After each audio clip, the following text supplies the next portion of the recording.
किरण गजमेरलाई किन नेपाल प्रवेशमा रोक लगाइयो?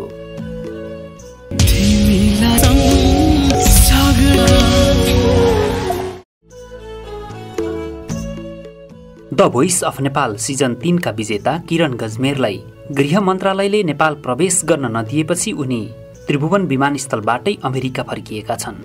The voice of Nepal season 3 को विजेता बनेको केही हप्तापछि उनी अमेरिका फर्किएका थिए। केही हप्ता अमेरिका बसेर नेपाल फर्किएका किरणलाई विमानस्थलको अध्यागमन विभागले नेपाल प्रवेश गर्न रोक लगाएको हो। किरण गजमेर अमेरिकी नागरिक हुन्। एक प्रवेश आज्ञा वर्षमा अमेरिकी नागरिकले नेपालमा 180 दिन अर्थात् 6 महिना भन्दा बढी बस्न नपाउने नियम छ। किरण गजमेरले यस अघि पनि तोकिएको दिनभन्दा बढी बसेकाले जरिमाना समेत तिरेका थिए। किरण गजमेर असोज 11 गते सोमबार कतार एयरको QR 650 नम्बरको उडानबाट नेपाल आएका थिए। जानकारीमा आएसम्म उनले द भोइस अफ नेपालको विजेता बनेर अमेरिका प्रस्थान गर्दा तोकिएको अवधिभन्दा धेरै समय नेपाल बसे बापत जरिमाना समेत तिरेका थिए। तर यसपटक नेपाल आउँदा उनले तिरेको जरिमानाको अपडेट विमानस्थलमा नभइसकेको र अपडेटका लागि केही समय लाग्ने भएपछि किरण अमेरिका नै फर्किन बाध्य भएका हुन्। अब भने किरण गजमेरलाई सन् 2021 भित्रमै नेपाल प्रवेश गर्न गाह्रो हुने अवस्था रहेको छ। द भोइस अफ नेपालका निर्देशक लक्ष्मण पौडेलका अनुसार अध्यागमन विभागले अपडेट गरेपछि किरणलाई बोलाउने बताए पनि यही वर्ष भने किरण नेपाल प्रवेश गर्न पाउने सम्भावना भने कम रहेको छ। किरण नेपालको भुटानी शरणार्थी शिविरमा जन्मिएका हुन्। तर 10-11 वर्ष अगाडि अमेरिकी सरकारले भुटानी शरणार्थीहरूलाई आफ्नो देश लैजाने क्रममा उनी पनि अमेरिका पुगेका थिए। भुटानी शरणार्थी शिविरबाट उठेर किरणले गायन क्षेत्रमा आफ्नो नयाँ परिचय बनाइसकेका छन्। The voice of Nepal season 3 को विजेता बन्दै किरण गजमेरले नेपाली सांगीतिक क्षेत्रलाई विदेशमा समेत चिनाउन ठूलो भूमिका खेलेका छन्। को हुन् किरण गजमेर भन्ने बारेमा हामीले पहिले नै एउटा सामग्री बनाएर प्रस्तुत गरेका थियौं। त्यो सामग्रीलाई फेरि हामीले यहाँ एकपटक प्रस्तुत गर्दैछौं। आखिर को हुन् त किरण Gajmer? The Voice of Nepal Season 3 को टाइटल हात पारेको छ टिम प्रमोदबाट किरण गजमेरले। विक्रम सम्वत 2054 सालको अन्त्यतिर बुबा कृष्ण गजमेर र आमा राधिका गजमेरका पहिलो सन्तानका रूपमा किरण गजमेरको जन्म भयो। अभावग्रस्त बुबा आमाको जिन्दगीमा खुसीको किरण बने किरण गजमेर। किरणदेखि पछि उनका एकजना भाइ छन् निरन गजमेर। हुन त समग्र समाज नै एउटै परिस्थितिमा चलेको छ भने सबै कुरा सामान्य नै जस्तो हुन्छ। सिङ्गो परिस्थिति अलग्गै छ र केही मानिसहरूको जीवन मात्रै अलग्गै छ भने चाहिँ त्यो असहज हुन्छ। लाखौं शरणार्थीहरूको परिस्थिति एउटै प्रकारले गुज्रेको हुँदा अभावमै जीवन अभ्यस्त बन्दै गयो। घरमा अभाव थियो र सबैका घरहरूमा अभाव थियो। अभावमै हुर्किए किरण गजमेर पनि। बाँसका टाटीले बनेका घरहरूको लस्कर, एउटा घरको छानोसँगै जोडिएको अर्को घरको छानो। क्याम्पकै नर्सरी विद्यालयबाट सुरु भयो औपचारिक शिक्षा। पहिलो कुरा किताब नहुने, किताब भए कापी नहुने, कापी भए पेन्सिल नहुने, यी यावत कुराहरूसँगै कखरा चिने, एबिसिडी चिने किरण गजमेरले। जन्मदै अभावमा जन्मिएका र अभावमै हुर्किएकाले अभाव नै स्वाभाविक थियो उनका लागि। दर्के पानी पर्दा छानो चुहिएर ओछ्यान र आङभरका लुगा भिज्नु पनि स्वाभाविक थियो। कहिलेकाहीँ भाँडामा खाना नहुँदा कल पेलेर पेटभरि पानी पिउनु र साथीहरूसँग खेल्दै बयरका दाना टिपेर खानु पनि स्वाभाविक थियो उनका लागि। शिविरमा बिजुली थिएन। नियोगले दिएको मटितेलले 15 दिनदेखि कुप्पीको सलेदोमा प्राण भर्न नसक्नु पनि उनका लागि स्वाभाविक थियो। उनले क्याम्पभित्रैको ड्रुप मोडेल स्कुलबाट कक्षा 6 सम्म अध्ययन गरे। कक्षा 7 देखि कक्षा 10 सम्म भने उनले क्याम्पभित्रै सनराइज स्कुलमा अध्ययन गरे। हरेक अभावलाई जन्मजात स्वीकारेका किरण गजमेरसँग सानो छँदा कहाँबाट हुनु र गीत सुन्ने उपकरणहरू। कसैको घरमा रेडियोमा बजेको गीत सुनेर उनी गुनगुनाउन सिक्थे। उनको चेतनामा बाहिरी संसार बस्न थाल्नुभन्दा पहिलादेखि नै उनी सङ्गीतप्रति आकर्षित थिए। घरमा रेडियो पनि थिएन। केटाकेटी अवस्थामा उनी कतै हिँडिरहेका बेला कसैको घरमा रेडियोमा गीत बजिरहेको रहेछ भने उनी टक्क अडिएर पुरै गीत सुन्थे। तर उनलाई म गीत सुन्नकै लागि उभिएको हुँ भन्ने समेत हेक्का हुँदैन थियो। बाल मस्तिष्क र प्रकृतिले दिएको क्षमता एकपटक त्यसरी सुनेको गीत उनी फेरि कहिल्यै बिर्सँदैन थिए। यतिकैमा उनलाई गीतको शब्द लय र सुर कण्ठस्थै हुन्थ्यो। अझ भनौँ मस्तिष्कमा छापिन्थ्यो। उनी स्कुल जाँदै गर्दा बाटोमै कसैको घरमा रेडियोमा गीत बजिरहेको रहेछ भने उनलाई स्कुल पुग्न ढिलो हुन्थ्यो। उनी गीत गाउन सिक्दैछु भन्ने नबुझेरै सिक्थे। सानैदेखि गीत गुनगुनाउने भएकाले उनलाई चिन्ने सबैमा यो बच्चाले गीत गाउँछ भन्ने थाहा भइसकेको थियो। उनलाई जोसुकैले पनि गीत गाउन लगाउँथे। कसैले चकलेट दिएर गीत गाउन लगाउँथे त कसैले पैसा दिएर गीत गाउन लगाउँथे। कसैले अरू नै थोक के पनि दिन्थे। तर उनलाई भने ती कुनै पनि वस्तु समाउन एकदमै डर लाग्थ्यो। कसैले दिएको कुनै पनि कुरा लिएर घर जान उनलाई बहुतै डर लाग्थ्यो। बच्चा बेलामा त्यसरी गीत गाउँदा बुबा आमाले के सोच्थे उनलाई थाहा छैन। तर उनी भने बुबा आमाले मलाई हौसला दिएनन् भन्ने सोच्थे। पछि आएर भने उनलाई लाग्यो मेरा बुबा आमासँग मलाई सङ्गीत सिकाउन सक्ने अवस्था कहाँ थियो र। उनी भावुक हुन्छन्।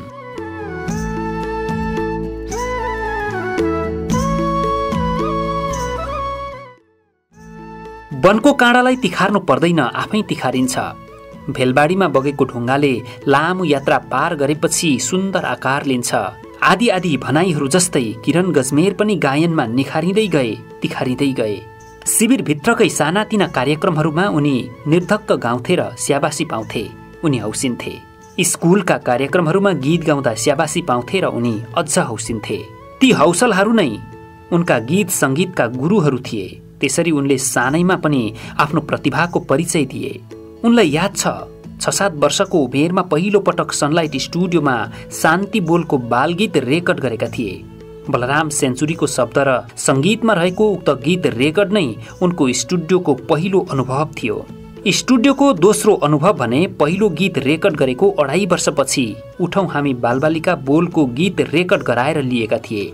त्यो गीतको शब्द सङ्गीत भने दावा तामाङ विश्वासको रहेको थियो।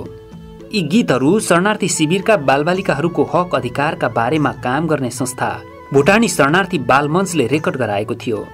स्कुलको पढाइ र गीत सङ्गीत प्रतिको औपचारिक अनौपचारिक सिकाइ यसरी नै चलिरहेको थियो। भुटानी शरणार्थीहरू नेपाली मन र नेपालीपन बोकेर तेस्रो मुलुक प्रस्थान गरिरहेका थिए। सन् 2011 को सुरुतिर उनको परिवार पनि अमेरिका हानियो। पहिला अमेरिका पुगिसकेकाहरूबाट धेरै प्रकारका कुराहरू आउँथे। कोही भन्थे त्यहीँ बस्नु, अमेरिका नआउनु राम्रो छैन। कोही भन्थे आउनु, त्यहाँ भन्दा यहाँ कता हो कता राम्रो छ। उनको परिवारलाई पनि दुविधा हुन्थ्यो, जाने या नजाने, जाने या नजाने। उनलाई भने सबैभन्दा ठुलो चिन्ता थियो नेपाली गीत सङ्गीतको। उनका लागि नेपालमा बिस्तारै माहौल बन्न थाल्दै थियो। उनको सपना थियो नेपाली गीत रहर पुगिन्जेल गाउने। अन्ततः उनको परिवार पुग्यो अमेरिकाको मिजौरिया प्रान्तको सेन्ट फ्लुइस सहरमा। त्यहाँ पुगेर पनि IOM को एजेन्सीले नै सुरुको खाने बस्ने उनीहरूको शिक्षाको व्यवस्था गर्यो। उनी SLC दिने बेलामा अमेरिका पुगेका थिए। पढाइ सुरु गर्न त समस्या भएन, तर समस्या भाषाको थियो। त्योभन्दा ठुलो समस्या त्यहाँ नेपालमा जस्तो साथी सर्कल थिएनन्। नेपालीपन र नेपाली माटोको सुगन्ध थिएन। संस्कार, संस्कृति, लवाई खवाई आदि केही पनि नेपाली थिएनन्। यी विषयको याद भने उनी व्याख्या गर्नै सक्दैनन्। उनलाई अमेरिका जाँदा परेको सबैभन्दा ठुलो पीडा नै म त्यहाँ गएर नेपाली गीत गाउन पाउँछु त, नेपाली गीत सङ्गीतलाई निरन्तरता दिन पाइन भने के गर्नु भन्ने नै थियो। जो जन्मिँदै नेपाली गीत सङ्गीतकै प्राण लिएर जन्मिएका थिए। अमेरिका पुग्ने बित्तिकै त उनलाई गीत सङ्गीतको बारेमा सोच्ने समय नै भएन। अन्य कुराहरूमै रुमल लिए। जब उनी स्कुल पुगे उनले स्कुलमा भेटे लोकेश गुरुङ र नेपालबाट पहिले नै गएर त्यहाँको माहौलमा लगभग घुलमिल भइसकेका साथीहरूलाई। त्यहाँ धेरै त उनका शिविरदेखिकै साथीहरू थिए। उनीहरू केही वर्ष पहिला नै अमेरिका पुगेका थिए।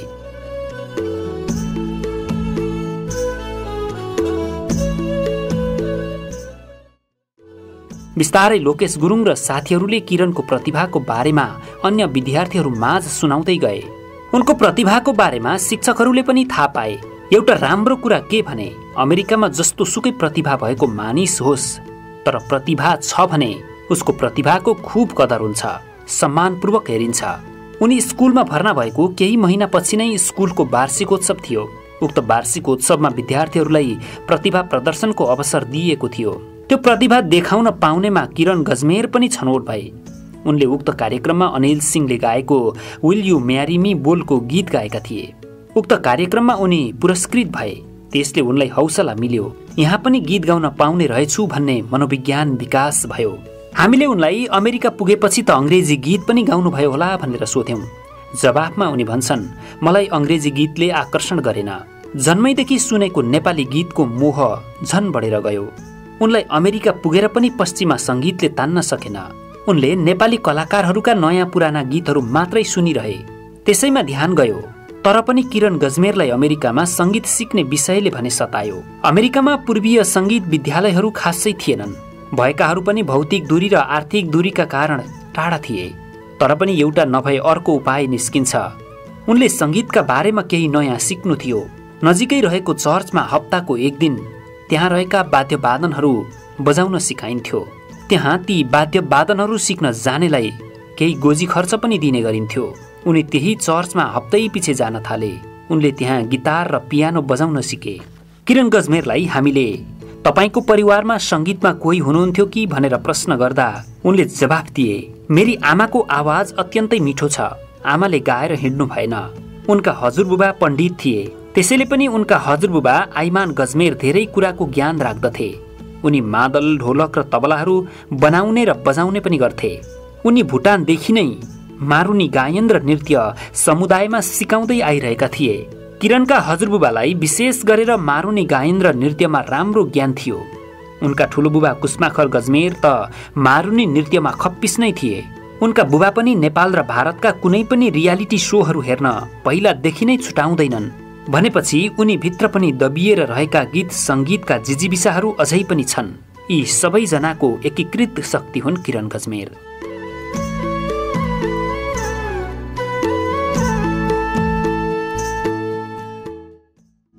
किरण गजमेरको परिचय त्यतिमा मात्रै सीमित हुँदैन। उनी नेपाली सङ्गीत उद्योगकै यदि भविष्यमा अरू प्रमाणित नभएको खण्डमा हालसम्मलाई सबैभन्दा कान्छा सङ्गीतकार हुन्। उनले 13-14 वर्षकै उमेरमा सङ्गीत पनि गरेका थिए। उनले पहिलो पटक सङ्गीत गरेको गीतको बोल केवल तिमी नै हौ हो। त्यो गीतपछि लोकेश गुरुङले गाए। अमेरिका जाँदा 2वटा गीत मात्र गाएका किरण गजमेरले त्यसपछि थुप्रै गीतहरूमा धुन भरेर प्राण दिएका छन्। हालसम्ममा उनको सोलो सङ्गीतमा 2वटा एल्बम आइसकेका छन्। पहिलो एल्बम प्रतीक्षा र दोस्रो एल्बम माया। प्रतीक्षा एल्बम उनको सोलो सङ्गीत र लोकेश गुरुङको सोलो आवाजमा रहेको एल्बम हो। माया एल्बममा भने धेरैजनाले गाएका छन्। उनको सोलो आवाज रहेको एल्बम पनि आइसकेको छ। एल्बमको नाम रहेको छ शीतल। शीतल एल्बम भने केदार उप्रेतीको सोलो शब्द रहेको एल्बम पनि हो। किरण गजमेरले चलचित्रमा समेत सङ्गीत र स्वर दिन भ्याएका छन्।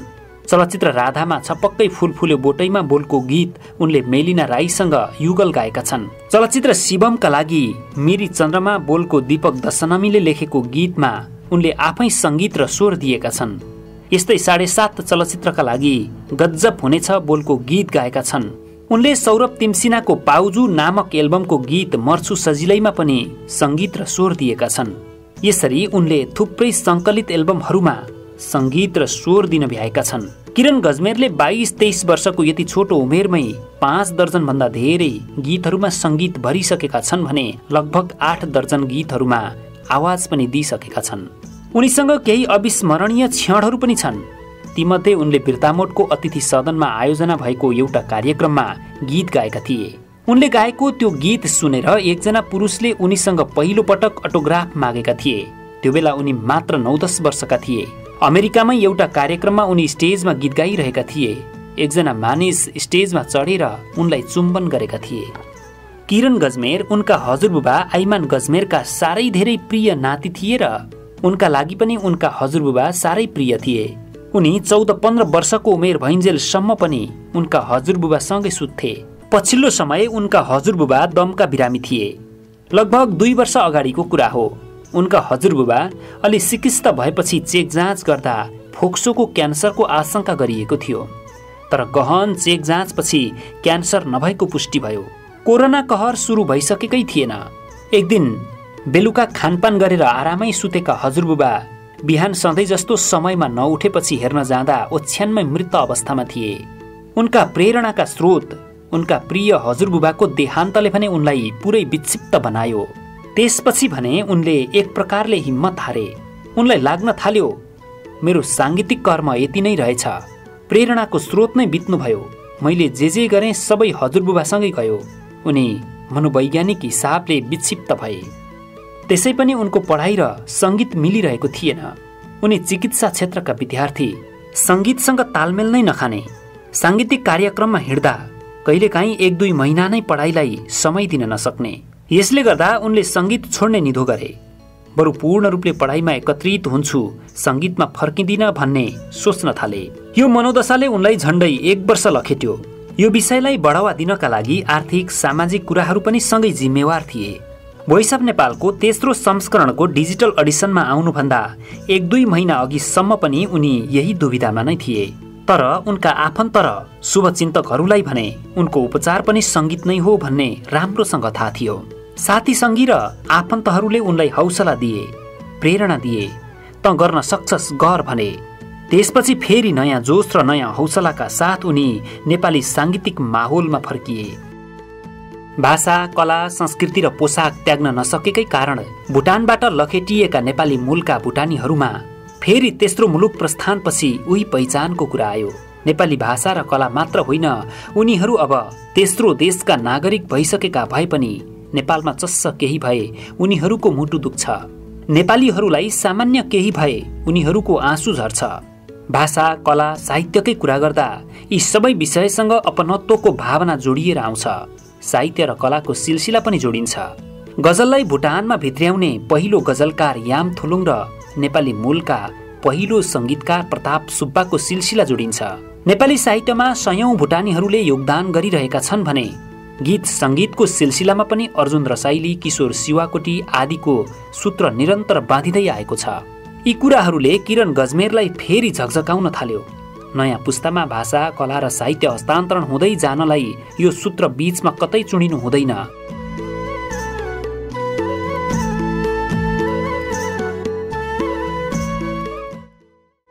विदेशमा बसेर पनि नेपाली साहित्य, कला र सङ्गीतमा यसरी सयौंको सङ्ख्यामा योगदान गरिरहेकाहरूको अपनत्व र हौसलाको लागि पनि कसै न कसैले यस्ता ठूला कार्यक्रमहरूमा सहभागी हुन जरुरी थियो।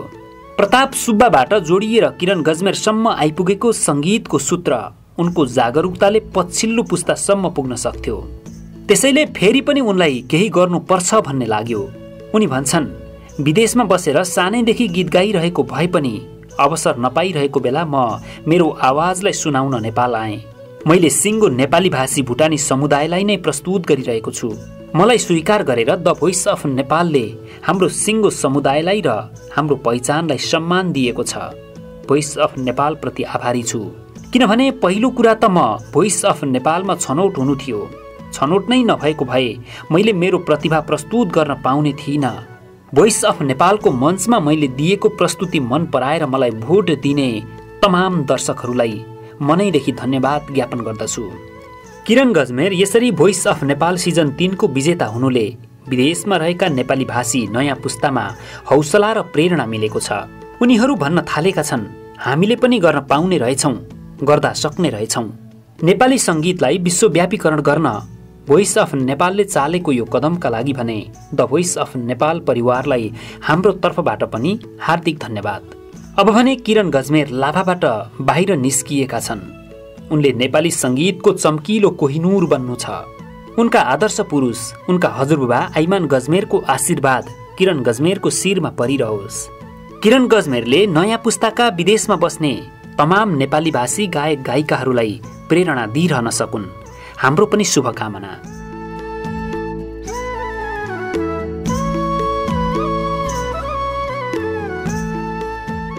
दर्शकवृन्द, हामीले किरण गजमेरले नेपाल प्रवेश नपाउनुको कारण, उनले किन नेपालमा प्रवेश गर्न पाएनन्, नेपालको अमेरिकी नागरिकहरूप्रतिको अध्यागमनको नियम के छ, किरण गजमेरको सङ्घर्षको कथा, उनी कसरी अमेरिका पुगे, कसरी अमेरिकी नागरिक भए र फेरि भोइस अफ नेपाल सिजन 3 को विजेता कसरी भए आदि इत्यादि कुरा यहाँ प्रस्तुत गर्यौं। तपाईहरूलाई यो भिडियो हेरिसकेपछि कस्तो लाग्यो? किरण गजमेरले गाएको तपाईहरूलाई सबैभन्दा मनपर्ने गीत कुन हो त्यो पनि तल कमेन्टमा अनिवार्य लेखिदिनु हुन विनम्र अनुरोध गर्दछौँ। यो भिडियोलाई अन्तिमसम्म हेरिदिनु भएकोमा तपाईहरूलाई धेरै धेरै धन्यवाद। हवस् त, नमस्कार।